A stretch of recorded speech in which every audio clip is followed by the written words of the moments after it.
हात जोडून प्रार्थना करते, तुम्ही कोणत्याही तीर्थात फिरा, मला काही हरकत नाही. देवगडाला पहा, सांगत होते आज, म्हणजे 5,000 लोकांची एक पंगत बसली तरी पंगत उठल्यानंतर एक कचराचा काहीही त्या ठिकाणी पाहायला मिळत नाही. अशी संस्थानं आपल्या पूर्ण भारत देशातील संस्थानांकरता आदर्श आहे.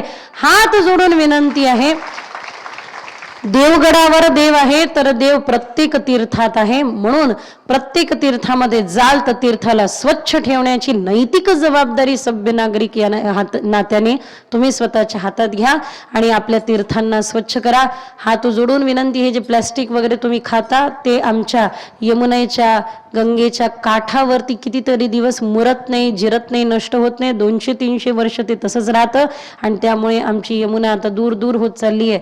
ते म्हणतात ना, कलियुगामध्ये तीर्थ आपले महात्म्य लपवतील, त्या प्रकारे आमच्या तीर्थांनी महात्म्य लपवायला सुरुवात केली. त्या महात्म्याला टिकवून ठेवायला पवित्रता आणि स्वच्छता, स्वच्छता पवित्रतेची जननी आहे. म्हणून स्वच्छता आणि पवित्रता ह्या दोनही टिकवून ठेवण्याची नैतिक जबाबदारी आपण सर्वांनी घ्यावी. मी प्रत्येक कथेमध्ये बोलत असते आणि विनंती करत असते की बाबांनो, हात जोडून विनंती आहे, तुमच्या चरणावरती पाय ठेवते, पण एकच प्रार्थना करते की आपल्या तीर्थाला दूषित होऊ देऊ नका.